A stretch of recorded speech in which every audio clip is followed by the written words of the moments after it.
joining us right now, our friend, law professor Jen Taub, a professor at Wayne State University School of Law. You can find her every morning, Monday to Friday, 8:30 a.m. Eastern Time on our YouTube show, Jen Taub Live. Hello, Jen. How are you?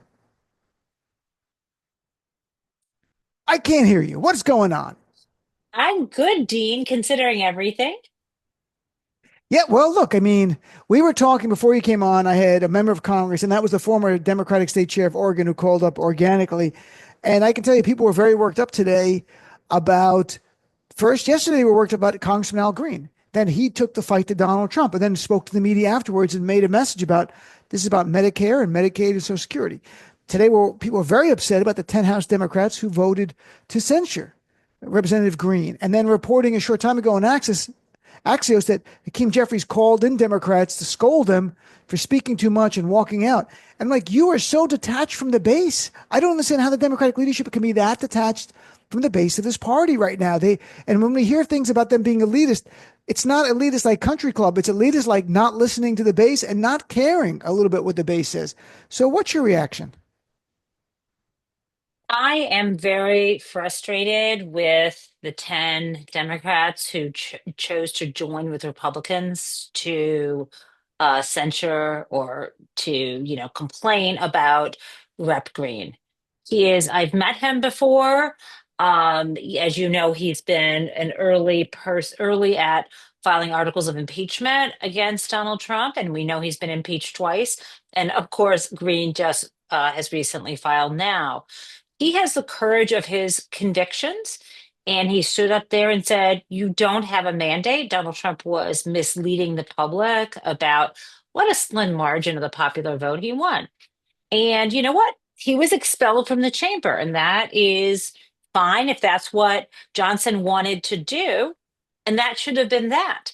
The idea that members of his own party would complain about him does the opposite of what we want. And that is why I'm hesitant to call, since it's only reporting that Hakeem Jeffries did that, and we don't know for sure what he said. What I Right. want to say to you is this: I want to try not to do the same thing that those 10 Democrats did. I want us to have, we need a bigger tent, right?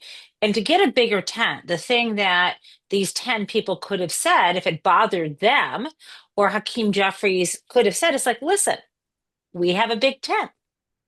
I would not have chosen that. And this is the way these reps want to express their views.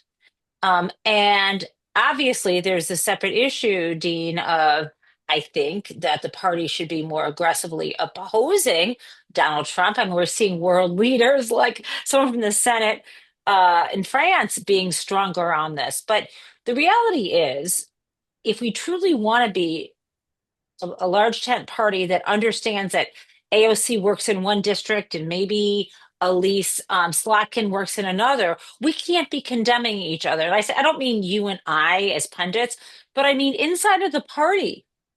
I mean, Hmm. Reagan, there was a time for, oh God, I can't believe I'm quoting Reagan, but he said, the first commandment is don't attack another Republican. I think we should be critical when people cross the line and on policy.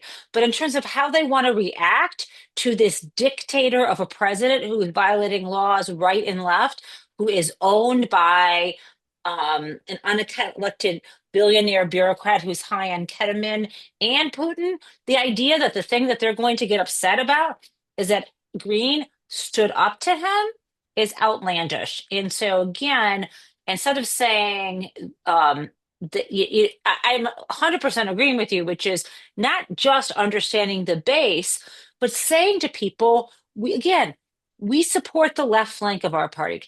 We support the base. Let's come together and agree to disagree sometimes on how we approach things, but choice. This is the choice that those reps made. And I will say the same thing is I wouldn't have been someone holding up an auction paddle, but I also don't love the criticism of those people. And I'm sorry, I don't know if you have criticized them, but if that's what they wanted to do, that They're was just their choice. fine. I like And Colbert's walking jokes. out, but I mean, With Colbert's jokes. yeah, I mean, there's a lot of jokes about it. And yes, maybe there should have been a coordinated response, but the coordinated response should have been 1,000 points of light. Oh God, I'm quoting Bush. The quoting response should have been let 1,00 flowers bloom. Oh my God, I'm quoting Mao. Okay, I should stop quoting these people. But the point is Wow. No, this is not. This is getting worse. Next could be some guy that, with a mustache in but Germany that in was 1930. Stop no, now. okay, I won't, no, but what I'm saying is there's got to be a way to say we are going to celebrate the diversity within the party and protest the way you want, and that's it. And that would be because we do not need a circular firing squad, No, especially we don't. at the top. Can I just say, look, what we do know is Hakeem Jeffries, before the event, sent a letter out asking everyone to be dignified in their response. And I guess it's true. Axios, which is very reputable on the Hill, is Fair. reporting they were meeting. So I think someone leaked it. And they said no one got yelled at. They were sort of trying to, according to the reporting, is Hakeem Jeffries and Democratic leaders were explaining to them why what they're doing is undermining their strategy. And my question is, what is their strategy? Because there is no strategy. That's the problem. Like if they were messaging the hell out of stuff and they're like, we're pounding away at Trump and we have a message here and you're distracting us, then I'd be like, yeah, I don't know what your strategy is, Democratic leadership. So that's the problem I have. Let the fighters fight. Okay. And the idea you call Jasmine Crockett in to criticize her, she's the best thing What? not. Yes, that was the list of people. Oh my God. I know. I'm Listen, like the best of the best is in it. she's Stop. gonna not hear that criticism because Right. she is a star. She's flipping brilliant. What she did when the mayors were called before that committee, I'm sure you heard that clip. Yep. Listen, and in real life, Dean, you would love her. She's a good person. Her staffers are good. You know, I love her. And we need more of that. And then also, you know, for some people, we need more of other stuff, but do not shut down someone who's on fire. It almost makes me think, sometimes people are jealous of others. I'm not saying Hakeem Jeffries, but people get a little bit, these are politicians with egos. Someone's getting a lot of attention. Yeah, what is the strategy? You don't have to tell, you don't have to telegraph the secret strategy, but where is Hakeem Jeffries? Not speaking on the floor of the House, but getting in front of a camera and saying, here's our strategy. And what I want his strategy to be is a big tent strategy of resisting and protecting people, recognizing this man was elected, but recognizing that he still can't break the law and welcoming, when you're a representative, you represent your constituents. You don't represent, the party and you don't represent the president.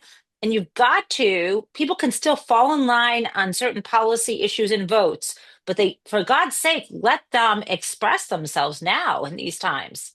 No?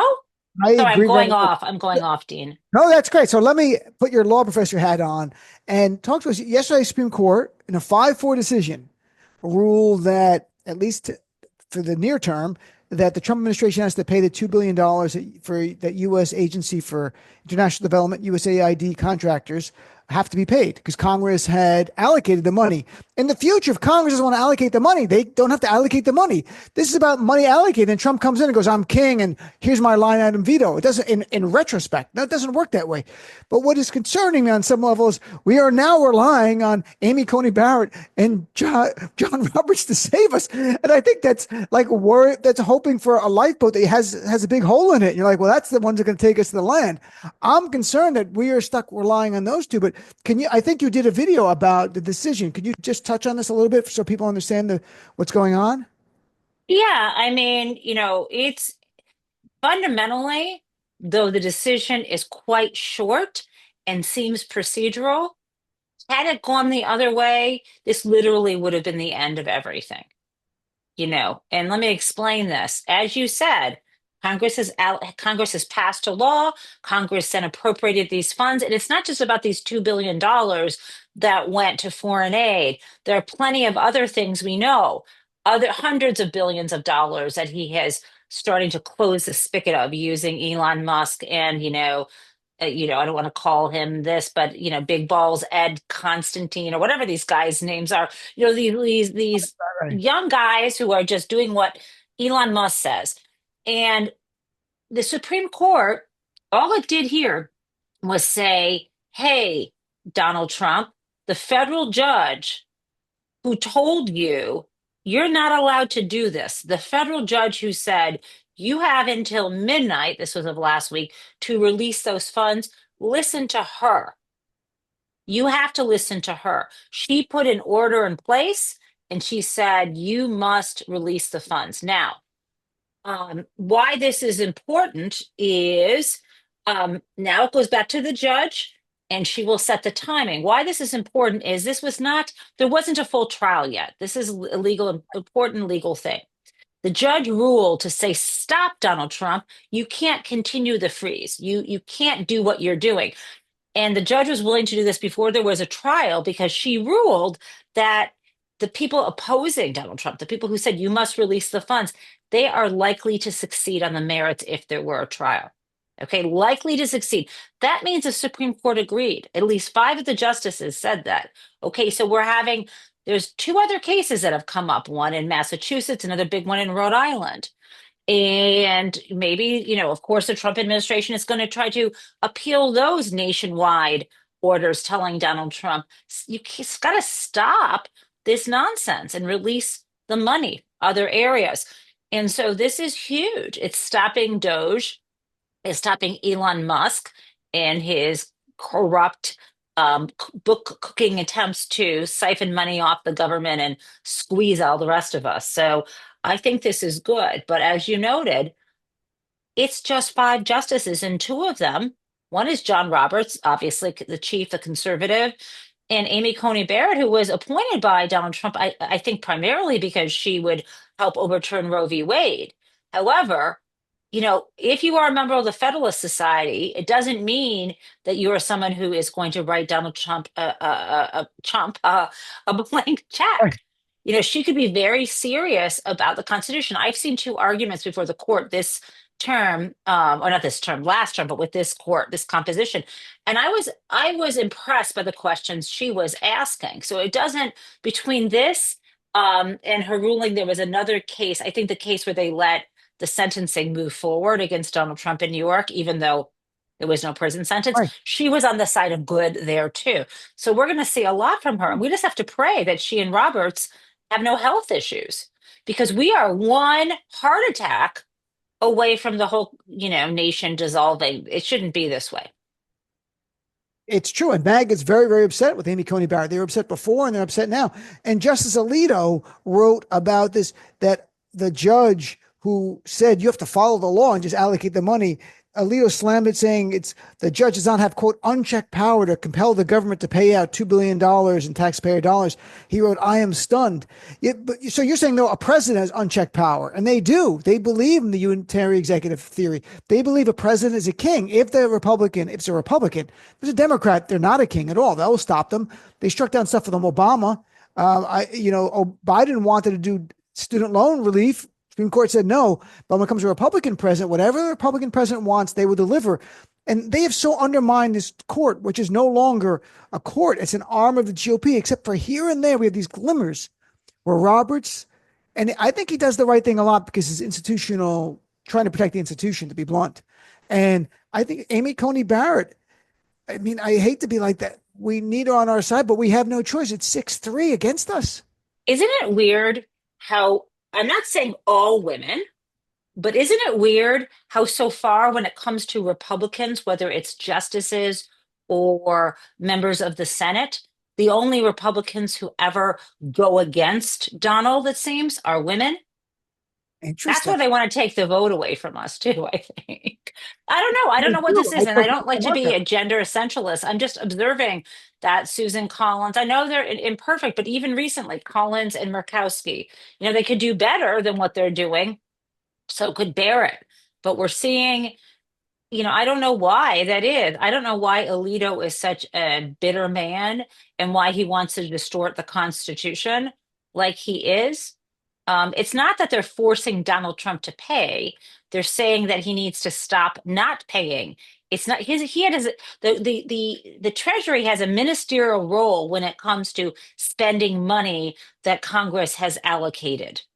And so they're saying, just do your job. It's kind of like the way Donald Trump thought Mike Pence was allowed to suddenly throw out the electoral college laws. He said, no, he just presides over that. That's the same thing with Treasury when they're paying out funds that have been allocated. And the idea that Alito is pretending otherwise, as well as, Thomas Kavanaugh and Gorsuch, it's a distortion, and it undermines the court. And of course, what's going to happen next, though, Dean, when Donald They're going refuses to to ignore an pay? order. Right. And Yeah. that's when they ignore an order. It's not a constitutional crisis, folks. It's the end of the republic. I mean, you have to understand, and that seems over the top and it's slightly simplistic, but at its essence, I think that's fair to say, isn't it? If you're no longer, Congress is no longer a check on the president, and the judiciary is the last check, and if they're just going to ignore it, then Donald Trump has elevated himself from Article 2 to Article King, and he's a king of the United States of America. I mean, it really is. That's the end of it. Well, I mean, it depends on What do what you it say? is, right? I mean, I hope in this instance, if he just stops giving the Congress these powers and ignores it, then the question is, are there enough votes in the House and Senate? The answer is no, to impeach and convict him and get him out. Now, this has been done before. I think you probably have heard it bandied about these days, this case Worcester versus Georgia that happened and decided in 1831. Dean, remember this from law school? I didn't. And this is where the Supreme Court, gets this question of whether the state of Georgia had the authority to regulate between the citizens of its state and the members of the Cherokee Nation. And Chief Justice Marshall said no, held this law that was passed in Georgia, violated the Constitution, and ultimately, it was never enforced. I think the president at the time said, let the chief justice, come enforce Oh, it. He doesn't have an army. uh, Abraham Lincoln also ignored a court order with habeas corpus, and with the racist Chief Justice Taney ruled, he said that only Congress can suspend habeas corpus because it's in Article 1, not the president. But Taney actually said, in his opinion, I've done all I can do. It's up to, they're in the Well, middle of yeah, the this Civil is what, War. Like, let me quote this. It's like, this is what Andrew Jackson said. This is John Marshall, meaning the chief, has made his decision. Now let him enforce it. And he they still didn't pass ended the up step. and then they end up removing the Cherokees from their land. That was called the Trail of Tears. So bad things happen, but we've seen it before. But this would be catastrophic in terms of Congress. And do we have one branch of government? Do we have a king? I mean, it's quite, that's where we are. So the What'd elections be can't come interesting is, soon enough in 2 years. and if Donald Trump tries to find a way to get around the 22nd Amendment, and the Supreme Court says, no, you can't run for a third term. And he goes, well, I'm going to run. The people want me. And then what? And then you wonder if blue states don't put him on the ballot. And if that matters, if you can get to 270 without that. But last thing, we have like 1 minute left before I have to let you go. It goes very fast. Okay.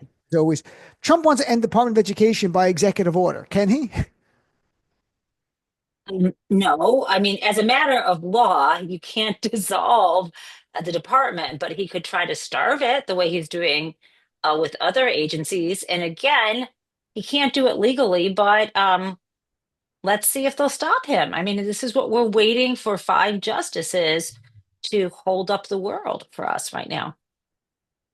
And that's the remarkable thing. And his team on the Trump side, they challenge the law all over. And they're like, whoa, we don't believe in the Impoundment law is constitutional. And 14th Impoundment Amendment, Control Act, right? right. So their whole thing is we're going to challenge it in good faith that's unconstitutional. You're going to challenge everything. There's no good faith anymore. This is bad faith. One But one last comment. They'll probably get rid of the Department of Education, but they're not going to cancel the student loans, the 1.3 trillion in student loans. That'd be really cool if they mess that up and then all of a sudden the loans get canceled. That'd be awesome. that would be unbelievable. They'd be cheering. And if people want to follow your work, your YouTube show, where can they go? What are they They should looking go to for? Jen Taub Live right on YouTube. I'm there every morning, Monday through Friday, 8:30 a.m. And I often have guests at 9 a.m. And we will have Dean on as a surprise guest at some point, I hope. I'd love to be on. You just let me know. I'm there. You tell me. All right, Jen. Thanks. Okay.